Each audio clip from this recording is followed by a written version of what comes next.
Yo, salut tout le monde, c'est Chouf et aujourd'hui on se retrouve pour une vidéo spéciale 600 abonnés. Donc tout d'abord je tiens à vous remercier parce que je suis super fier d'avoir atteint ce chiffre. Donc ensuite je voulais notifier que j'avais réussi à passer sur la Play Geek TV et que bon, la vidéo devrait pas tarder à sortir. Ensuite aussi donc il était possible que je crée une team de GFX, donc je sais pas si j'attends encore les 700 abonnés ou si je la fais maintenant. Donc je verrai bien, je vous tiendrai au courant. Donc bref, maintenant on se retrouve pour un petit tuto sur un nouvel effect que j'ai créé, ça doit exister déjà, mais bon, alors, on s'en bat les couilles, je vous le montre quoi aujourd'hui, comment le faire. Donc tout d'abord, comme vous le voyez ici, j'ai fait un petit CKD mais très simple. Donc on va ouvrir notre template notre template YouTube, voilà. Et on va le glisser dedans. Enfin, du moins on va essayer. Je pense que vous l'aurez remarqué, mais mon ordi est grave pourri. Voilà, hop. Donc on glisse le truc, le bidule on le met dessous. Hop, on désactive l'ACC parce qu'on n'en a pas besoin. Attendez, on va créer un calque déjà en fond, qu'on va mettre en fond. Et on va le mettre... Non, pas en noir, on va le mettre dans une couleur assez claire. Donc ça sera du gris plutôt clair, enfin gris blanc, etc.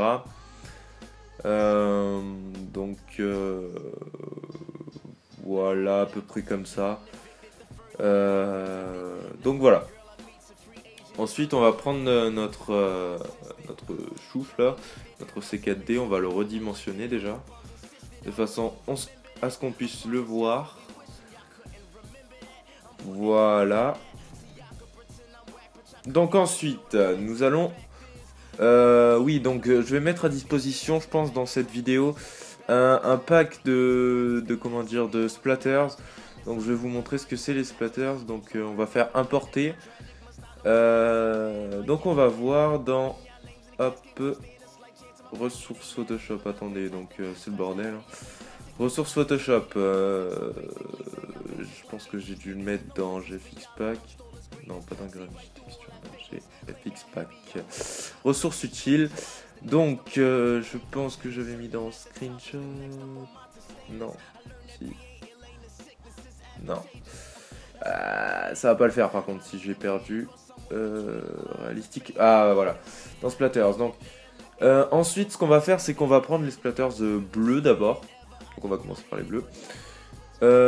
Donc la couleur. Bon attendez, ça on s'en fout. Hop. La couleur on va faire couleur que vous voulez. Moi je vais faire en fait cet effet il a besoin de deux couleurs. Donc je vous conseille de choisir deux couleurs qui vont pas mal ensemble. Moi j'avais choisi le bleu et le rose. Donc ce qu'on va faire c'est qu'on va mettre un splatter de ce côté, on va faire CTRL T pour modifier, on va le dupliquer en faisant CTRL J, on va faire CTRL T, on va faire un petit clic droit, axe, symétrie axe horizontal, on va le placer de l'autre côté, donc voilà pour faire un petit effet de symétrie justement, et on va importer d'autres splatters. Donc maintenant on va prendre celui-là, le rouge. Bon maintenant on voit qu'il n'est pas de la bonne couleur, pas de la couleur que je voudrais. Donc on va l'importer et on va pixeliser, on va faire clic droit sur le calque, pixeliser le calque. On va faire image, réglage, teinte et saturation. Et on va bouger la teinte de façon à obtenir un bleu similaire au précédent. Enfin pas tout à fait similaire parce que justement il faut jouer sur les nuances avec cet effet. Donc voilà, celui-là il m'a l'air pas mal. Donc hop, on va le mettre comme ceci. Moi je vais le mettre derrière, comme ça. Donc après on va le dupliquer, on va faire notre truc quoi. On va le mettre devant comme ça, on va gommer ce qui dépasse, etc. Ce qui ne plaît pas. Ouais donc là ça va plutôt pas mal. On va gommer ça quoi. Hop, on va le dupliquer, on va, je sais pas, axe vertical. Hop, on peut le faire sortir de par ici. Comme ça, comme ceci, voilà. On va gommer juste ici parce que ça dépasse. Voilà. On va changer la teinte, hein. On va mettre image, réglage, teinte, saturation. On va prendre un bleu, je sais pas moi, plus clair, plus foncé, je sais pas. Voilà, comme ça. Donc voilà, enfin, je pense qu'il faut mettre beaucoup plus de splatters que ça. Enfin, on va en mettre un dernier pour la route. Mais, enfin, je vous dis, moi, c'est un tuto, donc plutôt, on est plutôt pressé. Donc voilà, donc là, vous voyez qu'il y a un fond blanc. Donc pour enlever le fond blanc, on va se mettre en... c'est obscurcir, je crois. Ouais, donc on prend obscurcir, on le met tout en bas. Enfin, en dernier calque. Et on va le mettre... on va l'agrandir. Et on va le mettre derrière. Hop, donc on obtient quelque chose comme ça. Donc vous voyez que ça a de la gueule quand même. Donc maintenant on va mettre, on va introduire la deuxième couleur qui est le rose. Donc on va importer des splatters et on va les changer de couleur. Donc on va prendre lui par exemple. Hop, comme je vous ai montré tout à l'heure, on va pixeliser le calque. On va faire image, réglage, teinte et saturation. Mais merde, ça m'énerve comme ça. Donc, image, réglage, teinte et saturation. Hop, et on va passer sur du rose. Un rose comme ça, voilà, un rose violet, un peu. Hop, et on va... Enfin non, moi je préfère un rose un peu plus clair. Donc on va rechanger, réglage, teinte et saturation. Ah, c'est plus foncé ici. Voilà, un peu en rose bonbon, que je trouve qui va pas mal avec le bleu, enfin avec cet effet du moins. Donc je vais le mettre derrière le chouf. Hop, on va positionner ça comme on en a envie. Donc on va dupliquer, etc. Comme on a fait pour les premiers calques. Comme ceci. Hop, on va en prendre un autre. Enfin, on va servir de ceux qu'on a déjà pris déjà. Hop, on va changer la couleur, image, réglage, teinte et saturation. Hop, donc c'est un tuto très simple, hein, j'ai envie de dire. Tuto débutant pour faire une bannière assez stylée, je trouve. Il y a un petit problème là, je trouve pas. Où est mon calque? Ah d'accord. Donc image, réglage, teinte et saturation. On va essayer de trouver le rose. Que dis-je? On va trouver le rose. Hop. Donc on va laisser dépasser quelques éclaboussures. De façon à ce que ce soit le bleu qui soit quand même dominant. Donc ouais, donc on va terminer quand même le rose. Hop là, comme ça, on va en mettre en haut un peu. Hop là. Donc c'est un tuto rapide et en plus pour débutants, donc facile à comprendre. C'est pour ça que j'ai choisi de vous le faire en tuto pour les 600 abonnés, puisqu'il est plutôt stylé et je pense que ouais, vous aimerez bien. Donc voilà, pour finir on va importer ça, on va le mettre en obscurcir aussi. Par contre là va falloir faire attention parce que je vais vous montrer, donc obscurcir. On va le mettre tout derrière. Mais ce qu'on va voir, c'est que ça va faire un truc, avec l'autre obscurcir, ça va faire un truc pas très très beau. Donc ce qu'il va falloir faire, c'est qu'il va falloir... bon attendez, on va le dupliquer à l'avance pour pas avoir à le réimporter. Donc on va prendre la gomme, donc... ah oui, donc pour gommer déjà, il faut hop, pixeliser le calque. On va prendre la gomme et on va gommer ce qui fait moche là. Voilà, comme ça. Bon, vous inquiétez pas, là ça fait un truc bleu, mais on va rajouter d'autres splatters pour boucher ces trous. Donc voilà, après on va prendre le second, on va l'amener ici. On va reboucher, on va gommer, excusez-moi. Ici. J'aurais pu faire autre chose d'ailleurs, mais pour l'enlever plus rapidement. D'ailleurs, on va le faire. Je vais vous montrer en fait une méthode plus pratique. Donc on va importer, donc on va refaire notre truc. Le truc rose, hop, on va le mettre en obscurcir s'il vous plaît monsieur. Hop là, on va le mettre ici, on va appuyer, on va faire CTRL et on va appuyer sur la vignette. Ce qui va nous sélectionner... Ah merde, j'avais pas pensé à ça. Ouais, non, en fait, c'est pas vraiment possible puisque on l'a foutu en obscurcir. Donc, en fait, on a tout le calque. Donc, on peut pas se servir de cette technique-là. Donc, on va repartir sur le gommage.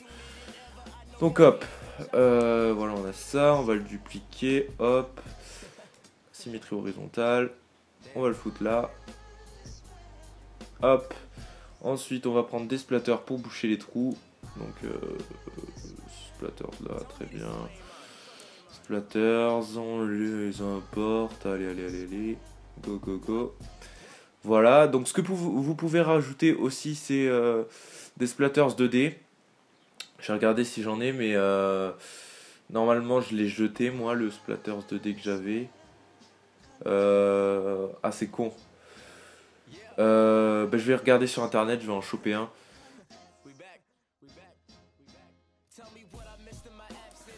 Donc voilà, j'ai finalement réussi à récupérer mon Splatters 2D. Donc il suffit de taper sur internet Splatters 2D Render. Donc le voici. Hop là.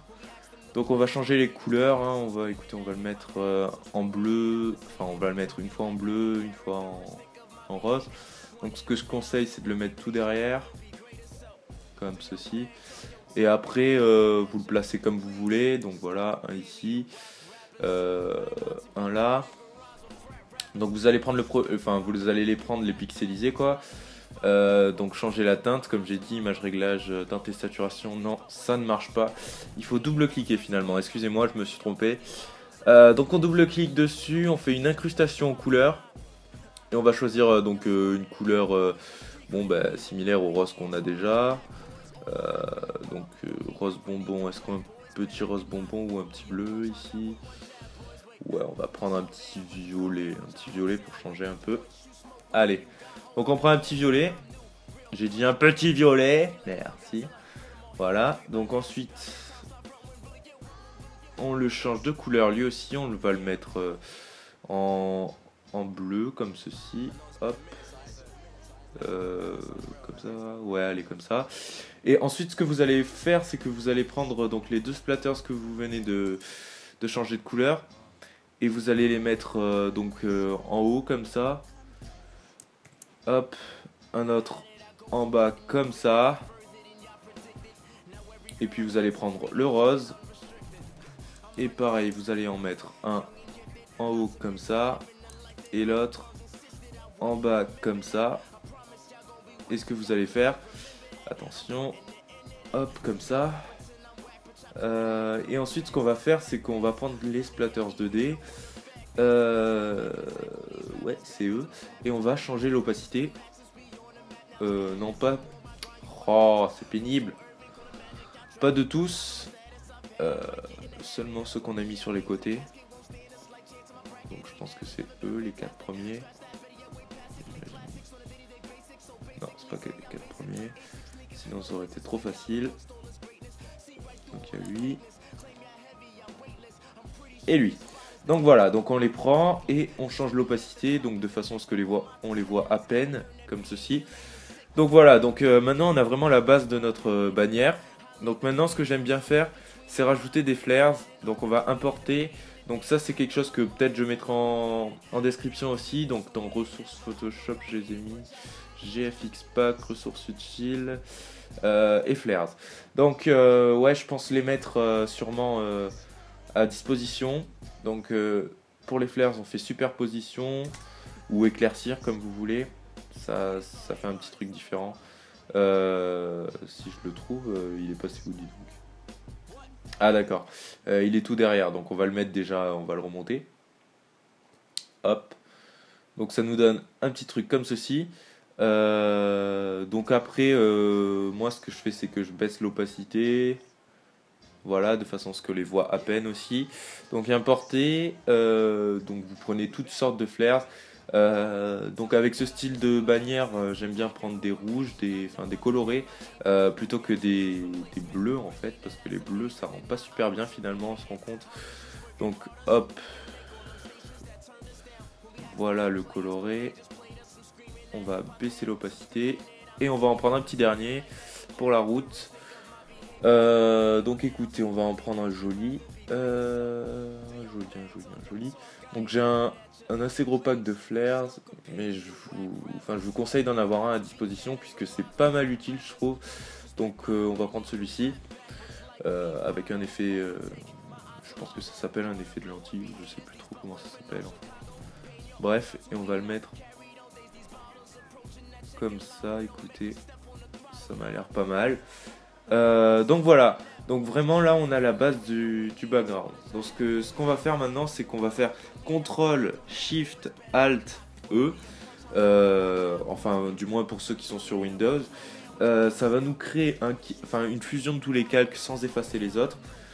Donc on va le dupliquer cette fusion, et ici à partir de ce moment là on va pouvoir faire nos réglages. Mais ce que j'ai oublié de faire avant, c'est de créer une petite CC. Donc on va créer une petite CC toute simple, mais vraiment la base d'une CC, donc courbe de transfert de dégradé. Donc moi je vais la mettre voilà comme ça. Hop, on va mettre une incrustation. On va baisser, voilà comme ceci. Donc là ça va faire des couleurs un peu plus vives. Donc on va dupliquer ce calque.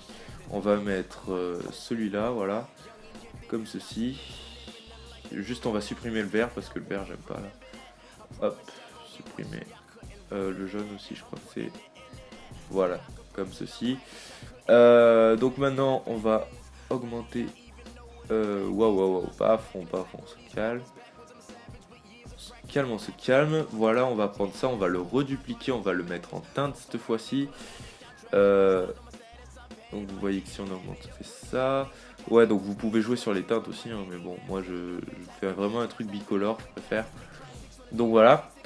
Donc finalement je l'ai mis à 0%, donc ça sert à rien. Et finalement, on va créer c'est où, luminosité contraste, voilà.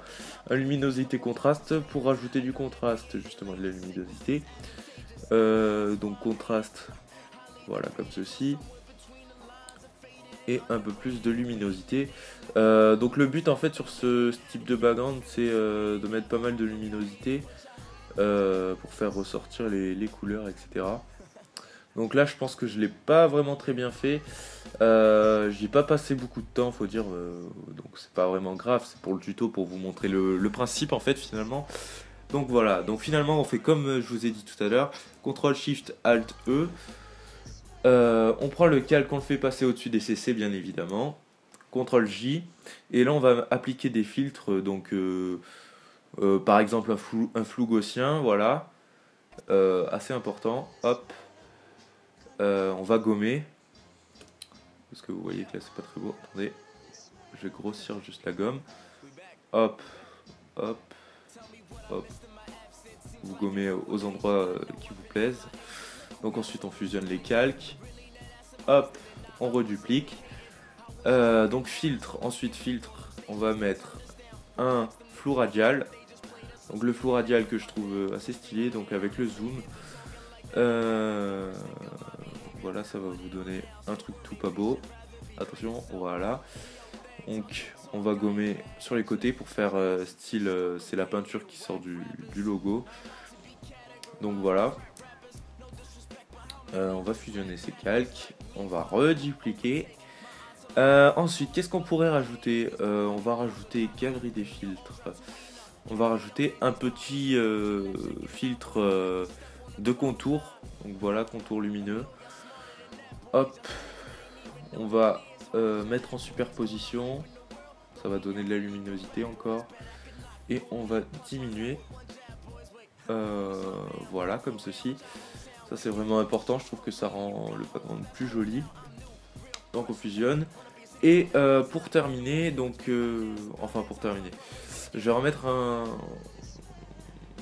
Non, c'est bon, en fait je vais pas remettre de flou, mais on va prendre l'outil de sélection comme ceci, on va rajouter ce qui s'appelle un RVB Effect. Donc le RVB Effect, il suffit de double-cliquer sur le calque, ça va vous ouvrir le style de calque, enfin la fenêtre de style de calque. Vous allez supprimer le V et le B, ou alors le R, le V, enfin ça c'est vous qui choisissez tout ça. On va essayer de se trouver une teinte assez sympa. Attendez, voilà, le violet. Le violet, attendez, j'ai peur que ça fasse Ouais, allez, on va se tenter un violet. Donc on va prendre ça comme ça. On va faire une petite sélection par-ci, une petite sélection par-là. Donc on va maintenir Shift pour faire d'autres carrés de sélection. Hop là, plein de petits carrés de sélection de partout, des rectangles allongés, excusez-moi. Je trouve que ça rend plutôt stylé cet effet et ça permet de donner un petit côté sympa à la bannière à la fin. Donc voilà, donc maintenant on va faire transformation manuelle. On va faire 2 fois la flèche de droite. Ça va nous décaler le tout. On va faire CTRL+. Donc vous voyez que... Alors, on va zoomer. On va faire CTRL-D pour désélectionner. Et vous voyez que ici ça nous a fait un petit effet là. Bien sympa. Donc aussi ce que j'aurais pu faire, c'est... donc attendez, CTRL-Z. On va récupérer la sélection. Et on va faire un filtre. Atténuation, flou directionnel. Donc on va mettre un flou de 3. Donc pas très important. Et donc ce qui va nous faire qui va nous accentuer un petit peu l'effet. Donc voilà, on obtient ceci finalement. Donc l'effet ici je l'ai pas super bien fait, je reconnais. Faudrait vraiment s'appliquer à faire donc justement finir tout ça. Mais vous voyez que finalement globalement ça donne quelque chose d'assez stylé. Je pense que si je rajoute... Attendez, on va essayer de finir sur quelque chose de plutôt joli. Donc si je rajoute de la luminosité, peut-être ça pourrait faire quelque chose de pas mal. Hop, petite chose comme ça. Voilà, quelque chose de plus clair. Réduire... Non, c'est pas ça que je voulais faire. Voilà, non. Enfin bref. C'est pas vraiment grave, mais vous pouvez voir que ici on a bientôt, enfin on a fini quoi. Ça va être fini pour le tuto, donc vous voyez que ça rend quelque chose de plutôt stylé, assez lumineux et plutôt complet comme background. Donc j'espère que ça vous aura vraiment plu. Donc c'était mon retour avec un peu de motivation et d'inspiration. Donc j'espère que ça vous aura plu. Si ça vous a plu, laissez un like parce que ça me ferait vraiment très plaisir. Et essayez de commenter, de me dire vos ressentis parce que ça c'est plutôt important justement de me dire ce que vous en avez pensé. Donc voilà. Pourquoi j'ai pas fait la partie C4D pour finir donc parce que je pense que le C4D il est assez simple. Il y a juste un texte, un logo. Et donc voilà, je pensais pas que c'était utile de le montrer. Donc voilà, j'espère que ça vous aura plu. C'était Chouf et à la prochaine. Ciao. Hey, salut les gens! Abonne-toi à la chaîne de Chouf où je t'arrache le cœur par l'anus. Bisous bisous.